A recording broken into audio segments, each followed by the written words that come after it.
ನಮಸ್ತೆ. ಇವತ್ತು simple and quick ಶಾವಿಗೆ ಉಪ್ಪಿಟ್ಟು ಮಾಡೋದು ಹೇಗೆ ಅಂತ ನೋಡೋಣ. ಮೊದಲು ಪ್ಯಾನ್ಗೆ ಆಯಿಲ್ ಬಿಸಿ ಆದಮೇಲೆ ಸಾಸಿವೆ, ಕಡಲೆಬೀಜ, ಉದ್ದಿನಬೇಳೆ, ಹಸಿಮೆಣಸಿನ್ಕಾಯಿ, ಕರಿಬೇವು ಸೊಪ್ಪು ಹಾಕ್ಕೊಂಡು ಚೆನ್ನಾಗಿ ಫ್ರೈ ಮಾಡ್ಕೊಳ್ಳಿ. ಈಗ ಇದಕ್ಕೆ ಆನಿಯನ್ ಆ್ಯಡ್ ಮಾಡ್ಕೊಳ್ಳಿ. ಆನಿಯನ್ನು ಫುಲ್ಲು ಚೆನ್ನಾಗಿ ಫ್ರೈ ಆಗಬೇಕು. ಈಗ ಇದಕ್ಕೆ ಒಂದು ಟೊಮೊಟೊ ಸೇರಿಸ್ಕೊಳ್ಳಿ.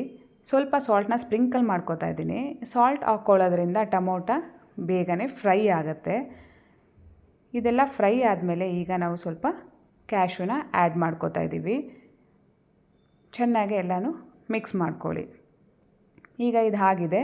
ಇದಕ್ಕೆ ಅರಿಶಿನ, ನೀರು ಸೇರಿಸ್ಕೊಳ್ಳಿ. ರುಚಿಗೆ ತಕ್ಕಷ್ಟು ಉಪ್ಪನ್ನು ಆ್ಯಡ್ ಮಾಡ್ಕೋಬೇಕಾಗತ್ತೆ.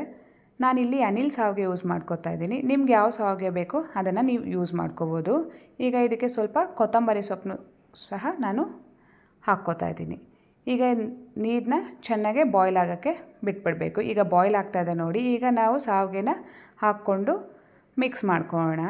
ಇದು ಒಂದು ಸತಿ ಮಿಕ್ಸ್ ಮಾಡಾದಮೇಲೆ ಲಿಡ್ ಕ್ಲೋಸ್ ಮಾಡಿ ಒಂದು 5 ಮಿನಿಟ್ಸು ಬಾಯ್ಲ್ ಆಗೋಕ್ಕೆ ಬಿಡಬೇಕಾಗತ್ತೆ. ನೋಡಿ ಈಗ ಈ ಥರ ಬಂದಿದೆ. ಬಿಡಿ ಬಿಡಿಯಾದ ಶಾವಿಗೆ ರೆಡಿ. ಒಂದು ಸತಿ ಟ್ರೈ ಮಾಡಿ ಹೇಗಿದೆ ಅಂತ ಕಮೆಂಟ್ ಮಾಡಿ. Thank you so much.